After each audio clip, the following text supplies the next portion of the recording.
3장 18절에서 25절 다 같이 함께 읽겠습니다. 아내들아 남편에게 복종하라. 이는 주 안에서 마땅하니라. 남편들아 아내를 사랑하며 괴롭게 하지 말라. 자녀들아 모든 일에 부모에게 순종하라. 이는 주 안에서 기뻐하는 것이니라. 아비들아 너희 자녀를 노엽게 하지 말지니 낙심할까 함이라. 종들아 모든 일에 육신의 상전들에게 순종하되 사람을 기쁘게 하는 자와 같이 눈가림만 하지 말고 오직 주를 두려워하여 성실한 마음으로 하라.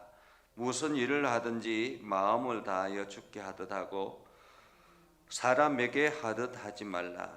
이는 기업의 상을 주께 받을 줄 아나니 너희는 주 그리스도를 섬기느니라. 불의를 행하는 자는 불의의 보응을 받으리니 주는 사람을 외모로 취하심이 없느니라. 아멘. 오늘도 하나님의 은혜가 여러분의 삶에 가득하기를 바랍니다. 하나님의 영광이 여러분을 통해서 세상에 흘러가기를 주님의 이름으로 축복합니다. 우리가 그리스도인이다라는 것은 예수 그리스도로 말미암아 새 사람이 되었다라는 말입니다. 그리고 우리는 천국의 백성이 되었다라는 말이죠. 예수 그리스도께서 자기 자신을 주심으로 우리를 천국의 백성으로 세워주시고 이제 천국의 백성답게 살아야 된다라고 말합니다. 어제 새벽에 우리가 함께 말씀을 나누었던 것처럼 우리는 이제 사람들과의 관계 속에서 그리스도인이다라는 것을 기억해야 한다라는 거죠. 다시 말하면 조금 손해를 본다 할지라도 조금 불편하다 할지라도 조금은 내 마음이 어렵다 할지라도 우리가 그들을 용납하고 긍휼함으로 그들을 섬기고 사랑해야 된다라는 것입니다. 왜냐하면 우리는 더 큰 사랑을 받은 사람들이기 때문에 그렇다라는 거죠. 또한 우리가 손해본다 할지라도 우리가 긍휼하심으로 그들을 대하면 하나님이 공급처이시기 때문에 하나님께서는 우리들에게 더 풍성한 것들로 채우실 것이다 라는 말이죠. 그리고는 우리 마음에는 그리스도의 평강이 늘 주장하게 해달라라고 주장하도록 너희가 늘 기도하며 나아가라 라고 말씀을 하셨습니다. 이제 오늘 말씀을 보면 아내들에게, 남편들에게, 자녀들에게, 아비들에게, 종들에게 라는 것입니다. 다시 말하면 어떤 사람이 그렇게 이야기를 했습니다. 너는 가정에서도 그리스도인인가? 라는 거예요. 너는 가정에서도 그리스도인인가? 여러분은 어떻습니까? 여러분은 가정에서도 그리스도인인가? 라는 것입니다. 어떤 사람은 시어머니 때문에 교회를 안 나가는 며느리가 생겼다고 합니다. 부모 때문에 자녀가 교회를 안 나가는 일들이 있다라고 합니다. 가족 중에 누구 때문에 교회를 안 나간다라는 것, 그것은 굉장히 문제가 심각하다라는 것입니다. 왜냐하면 그 사람, 누구 때문에라고 하는 그 사람은 마치 자기 자신의 행동이 천국문을 가로막고 서 있는 사람과 같다라는 것입니다. 나의 행동 때문에 우리의 자녀가 문제를 일으킨다면, 나의 행동 때문에 우리의 가족이 교회를 가지 않으려고 한다면 그것은 심각한 문제라는 것입니다. 그래서 오늘 우리는 가정에서도 그리스도인인가 하는 것을 생각해야 하는 것입니다. 그래서 오늘 성경에 보면 아내들아 남편에게 복종하라 라고 말합니다. 여기서 복종하라 라는 말은 우리가 복종하라 라는 의미는 보통 군대에서 상전이에게 고참이나 아니면은 이 위에 있는 상사가 아랫 사람에게 명령하면 거기에 대해서 의무적으로 복종해야 된다, 이런 개념이 아닙니다. 여기서 상하관계에서 복종이라는 의미가 아니라 다시 말하면 권위를 두고, 그 남편의 권위를 두고 아내는 자발적인 순종을 말하는 것입니다. 자발적인 복종을 말하는 것이죠. 예수 그리스도는 하나님의 아들이십니다. 하나님과 동등된 신분을 가지고 있는 하나님의 아들이셨죠. 그러나 예수 그리스도는 철저하게 하나님 아버지께 복종하셨습니다. 왜 그렇습니까? 아버지의 권위를 인정했기 때문에 그런 것입니다. 다시 말하면 역할의 문제라는 것입니다. 역할의 문제. 남편의 권위를 전적으로 인정하고 그 권위 앞에 자기 자신을 철저하게 순종해야 된다라는 거죠. 이것은 높낮이의 문제가 아니라라는 것입니다. 하나님께서 아담을 먼저 창조하시고 그리고 난 다음에 그의 갈빗배를 두고 갈빗배로 하와를 두셨습니다. 그렇게 해서 서로의 부족 부분을 채우고 각자의 역할들을 하면서 에덴 동산에서 아름답게 살아가도록 만드셨습니다. 그러나 이 아내가 아내의 역할을 하지 아니하고 남편의 역할을 하지 아니하고 그렇게 했을 때 에덴 동산에서 불화가 일어나기 시작했고 그들은 죄를 짓고 에덴 동산에서 쫓겨나게 됐다라는 것입니다. 우리가 각자의 역할을 인정하지 않으면 가정은 파괴될 수밖에 없습니다. 질서가 유지될 수가 없습니다. 그렇게 해서 가정이 파괴되기 시작하면 곧 공동체가 파괴되고 사회가 파괴가 된다라는 거죠. 오늘날 사회가 문제가 되는 것은 가정들이 파괴가 되기 때문에 그런 것입니다. 가정의 역할이 제대로 주어지지 않기 때문에 그런 것입니다. 그래서 아내들은 남편들에게 그 자발적인 복종을 해야 된다라고 말하고 있습니다. 이는 주 안에서 마땅하다. 주 안에서 마땅하다. 그리고 남편들에게 말합니다. 남편들은 아내를 사랑하며 괴롭게 하지 말라라고 말합니다. 우리가 보통 사랑하라라는 의미는 알겠는데 사랑하라라는 의미는 알겠는데 괴롭게 하지 말라라는 의미는 무엇일까라는 것입니다. 다시 말하면 사랑하라라는 의미는 내 마음과 같이 그 아내를 대하라라는 말입니다. 그러나 괴롭게 하지 말라라는 말은 괴롭히다라는 말은 쓰다, 시다 뭐 이런 의미를 가지고 있습니다. 다시 말하면 악독의 의미를 가지고 있습니다. 한마디로 우리의 남편의 행동이나 말로 상처를 주거나 마음을 괴롭게 하는 그러한 일을 하지 말라라는 거죠. 우리는 마치 가정에서 가정에서도 높낮이가 있는 것처럼 명령하거나 자기도 모르게 불편하게 말하는 그러한 경우들이 있습니다. MBTI 성격 유형 검사를 하다 보면 그런 경우들이 많이 있습니다. 이제 T와 F의 차이라고 말할 수가 있는데요. T는 이성적인 사람들입니다. 반면에 F는 감성적인 사람이죠. 이성적인 사람은 원칙과 질서를 중요하게 생각합니다. 그러나 F는 감정과 그 마음을 사람들의 마음을 더 중요하게 생각하죠. 그래서 원칙을 중요하고 질서를 중요하게 생각하는 T는 사람들에게 감성적인 사람에게 분명하게 왜 이 옳고 그름에 대해서 분명하게 이야기를 합니다. 그러면 옳고 그름을 이야기한다 할지라도 이 감성적인 사람은 그것 때문에 상처를 받는 경우들이 있습니다.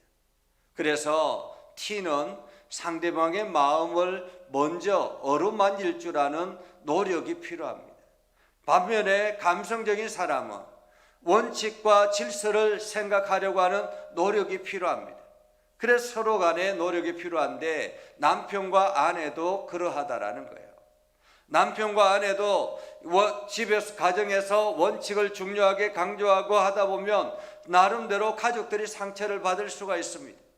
그래서 원칙이 중요하다 할지라도 그것을 지혜롭게 상대방의 마음을 잘 어루만지면서 조심스럽게 말하는 어느 습관이 필요하다라는 거죠.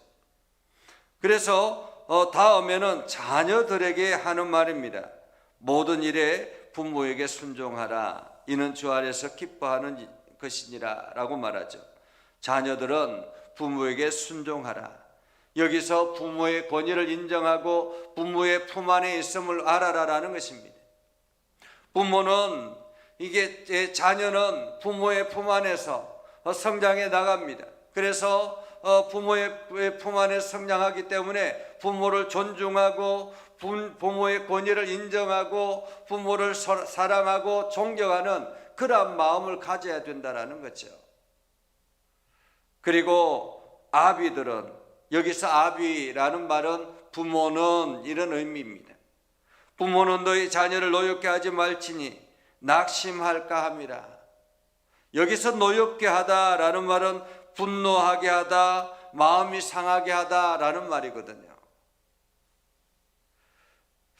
이 말씀을 보면 19절이나 21절을 보면 모두 다 괴롭게 하지 말라, 노엽게 하지 말라, 이러한 마음 표현들이 있습니다. 한마디로 말이나 행동을 통해서 상대방에게 상처를 주고 무의식적인 행동이나 말을 통해서 상대방의 마음에 상하게 만드는 그런 경우들이 있을 수 있다. 그렇게 하지 말라라는 것입니다. 그렇게 하지 말라. 왜냐하면 그 사람이, 자녀가 낙심이 될 수 있다라는 거예요. 상처를 받고 좌절하거나 상처를 받고 점점 자기 자신의 자존감이 떨어지는 경우들이 많다라는 것입니다. 사실 부모가 자녀를 이야기할 때 이러한 경우들이 굉장히 많습니다. 그래서 자녀들의 자존감이 어릴 때부터 심하게 떨어질 수 있습니다.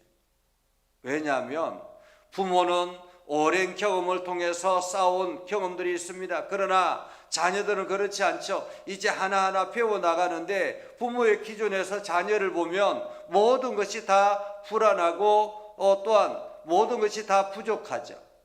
그런데도 부모의 입장에서 그냥 그 수준에서 말하는 거예요. 마치 실력이 뛰어난 사람이 이제 막 초보인 사람을 가르칠 때 업신여기거나 무시하거나 뭐 이렇게 말투로 그것밖에 하지 못하느냐, 왜 그렇게 하느냐 막 질책하듯이 말하기 시작하면 그때부터 자녀는 어릴 때부터 그렇게 초보들은 주눅이 들기 시작하고 그 자존감을 떨어뜨리게 되고 모든 일에 자신감이 없어지게 된다는 것입니다. 그래서 어릴 때 상처가 그것이 가슴에 오랫동안 남아서 이것이 성인이 되어서 분노로 폭발되는, 그래서 사회 문제를 일으키는 그런 경우들이 굉장히 많다라는 것입니다. 오늘날 사회 문제가 일어나는 대부분의 경우들이 그러한 경우들입니다.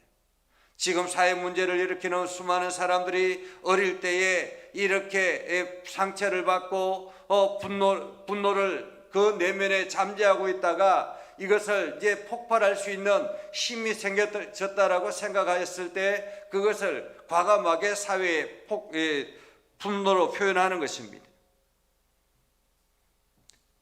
다음은 종들에게 하는 말이죠. 일꾼들에게 하는 말입니다. 모든 일에 육신의 상전들에게 순종하되 사람을 기쁘게 하는 자와 같이 눈가림만 하지 말고 오직 주를 두려워하여 성실한 마음으로 하라. 다시 말하면 일을 하는 사람은 일을 시키는 사람들을 대할 때 늘 순종적인 자세로 대하라라는 말이죠. 앞에서는 눈가림 하듯이 그냥 순종하는 것처럼 하고 뒤에 가서는 험담하거나 그 일을 하지 않는 그러한 일들을 하면 결국에는 함께 어려움을 당하게 되는 거죠. 직장에 일하는 사람들이 이게 이렇게 상사가 싫다고, 회사의 사장이 싫다고 그 직장에서 제대로 일을 하지 않기 시작하면 어떻게 될까요? 직장이 망가지기 시작하고 어려움이 당하기 시작하고 결국에는 그것이 누구에게 돌아오겠습니까? 자기 자신에게 돌아오는 것입니다. 그래서 종들은, 한마디로 일꾼들, 일하는 사람들은 상전들에게 순종하되 사람을 기쁘게 하는 자와 같이 눈가림만 하지 말고 오직 주를 두려워하여 성실한 마음으로 하라. 그래서 무슨 일을 하든지 마음을 다해 주께 하듯 하고 사람에게 하듯 하지 말라. 한마디로 모든 일을 죽게 하듯 하라라는 말이죠. 왜냐하면 이 땅에서 내가 죽게 하듯이 모든 사람들을 관계를 하기 시작하면 그 상급은 누구로부터 받느냐? 이 땅에서는 비록 손해가 된다, 손해 보는 것처럼 보여지고 여러 가지 어려움을 당하는 것처럼 보여지지만은 결국에는 하나님께서 그 모든 상을 주신다라는 것입니다. 오늘날 사회 문제로 일으키는 노사간의 문제도 바로 이러하죠. 노사간의 문제도 죽게 하지 않기 때문에 그런 것입니다. 성실하게 마음을 다하지 않기 때문에 그런 것입니다. 자기의 그 권리만 주장하고 자기의 의무는 생각하지 않기 때문에 그런 것입니다. 그렇게 해서 서로 간의 문제를 일으키고 불화가 일어나고 결국에는 사회가 어려움을 당하게 되는 거죠. 불의를 행하는 자는 불의의 보응을 받으리니 주는 사람을 외모로 취하심이 없느니라 라고 말하죠. 그러면 상전들은 어떠한가? 상전들은 오늘 저녁에, 내일 새벽의 말씀, 오늘 저녁에 그 말씀을 함께 나누려고 합니다. 그래서 오늘 하나님께서 우리에게 주신 것은 가까운 사람들에게도 죽게 하듯 하라라는 것입니다. 어쩌면 가까운 사람일수록 더 죽게 하라라는 거죠. 교회에서만 그리스도인이 아니라 가까운 가정에서도 가족들에게도 그리스도인이어야 하는 것입니다. 그래서 그들을 성실하게 마음을 다해서 저들의 마음을 살피고 저들을 조심하며 그들의 마음을 다치지 않도록 하라라는 것입니다. 가까운 사람들에게 너무 쉽게 편안하게 생각해서 상처를 주는 경우들이 많이 있는데 그렇게 하지 말라라고 오늘 성경은 말하고 있는 것이죠. 그래서 오늘 저와 여러분들 모두 다가 우리 자신들을 돌아보고 나 자신의 습관, 말이라든지 행동이라든지 이러한 것들을 돌아보고 내 가정에, 내 자녀들에게, 내 가족들에게 나는 어떻게 하는가 하는 것을 다시 한 번 더 생각하는 그런 소중한 시간이 되기를 주님의 이름으로 축복합니다. 기도하겠습니다. 거룩하신 아버지 하나님, 오늘도 우리 가운데 함께 하시고 하나님의 은혜를 저희들에게 베풀어 주셔서 우리가 날마다 기쁨으로 나아가게 하옵소서. 하나님의 영광을 드러내는 일에 앞장서는 우리가 되게 하시고 우리가 가까운 사람들을 대할 때마다 주께 대하듯이 행하게 하여 주시옵소서. 그래서 언제나 나 자신의 언어 습관과 나 자신의 행동들을 조심하고 살피며 또한 상대방의 마음을 어루만질 수 있는 지혜가 저희들에게도 있게 하여 주셔서 가정에도 그리스도의 평강이 넘쳐나게 하옵소서. 그래서 오늘도 우리가 행하는 모든 일들 속에 그리스도의 사랑이 넘쳐나서 행복과 기쁨이 넘쳐날 수 있도록 하나님 오늘도 저희의 삶을 붙잡아 주시옵소서. 예수님의 이름으로 기도드리옵나이다. 아멘. 이제는 우리 구주 예수 그리스도의 은혜와 하나님 아버지 극진하신 사랑과 성령님의 감화 감동 역사 위로 교통하시며 은혜가 오늘도 주의 말씀 안에 있는 믿음의 백성들 위해 하는 모든 일들 위해 영원토록 함께 하옵시기를 간절히 축원하옵나이다. 아멘.